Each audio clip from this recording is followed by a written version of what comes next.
અમારે એવો નિયમ બનાવ્યો છે જયવર્ધનભાઈને અમે કે જે બેનનો જે બાપ હોય ભાઈ હોય એ ભણિયાનો મોમો હોય એ એટલો જ વાસણ કુસણ કે જે આપવું હોય આપી શકે, બીજાના પાહવેના બધાને પૈસાનો વ્યવહાર કરવાનો, એ પેલા પોસ્ટમાં ઘાલી અને ચોલ્લો લખાવવાનો છે, અને એ ઘર જાણીને ચોલ્લો લખાવવાનો છે. એટલે એ દીકરી કે જે કઈ ખર્ચો કરતી હોય તો એનો ખર્ચો મળી લે, એના માટે અમે મુદ્દો બનાવ્યો છે.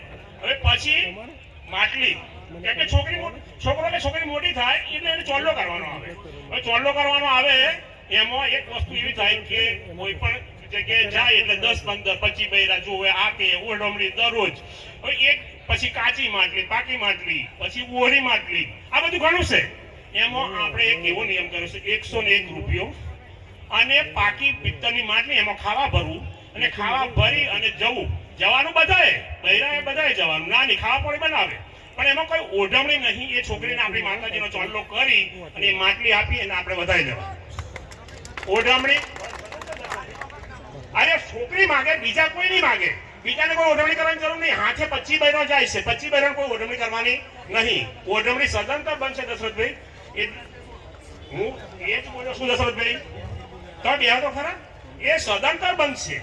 હવે એમાં સ્વામી પક્ષ છોકરો, છોકરાના પક્ષમાં એવું હોય કે જોવા ગયા એકબીજા હગાવાલા જોતા હોય, જોયા પછી ચોલ્લા કરતા હોય. ચોલ્લામાં એવું છે કે આજ સુધી કઈ વેટીઓ હાલતા હતા, લક્કીઓ હાલતા હતા, બધું સફારીઓ હાલતા હતા.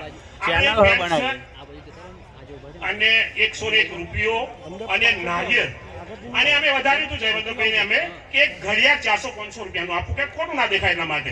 એટલે છોકરાને ચોલ્લો કરવા જાવ એટલે ચોલ્લો આપણો ગો કરે અને એનો નારિયેળ મૂકવાનો, 101 રૂપિયો મૂકવાનો, પેન્ટ શર્ટનું કાપડ ઓઢાડવાનું, અને પછી એને એક ઘડિયાળ પહેરાવવાનું. એટલે એ પૂરું. એ પાછી ઓઢમણી સદંતર બંધ, છોકરી બાજુથી બંધ અને છોકરા બાજુથી બંધ, બધી બાજુ બંધ કરવાનું છે. બરાબર છે.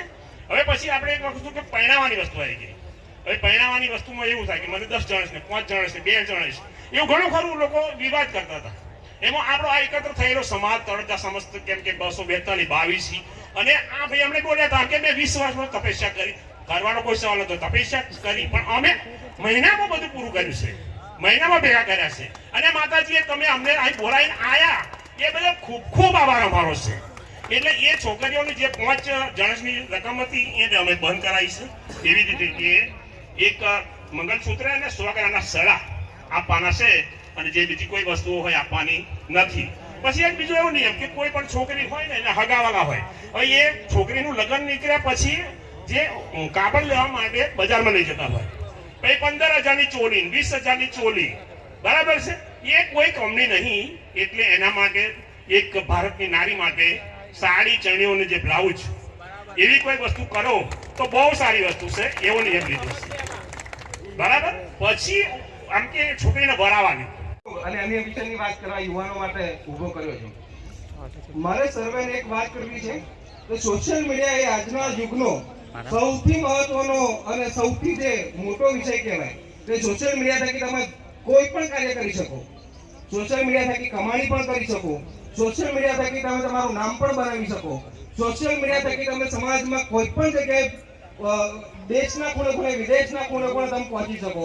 એ સોશિયલ મીડિયાનો પાવર છે. આજે આ જે વ્યક્તિ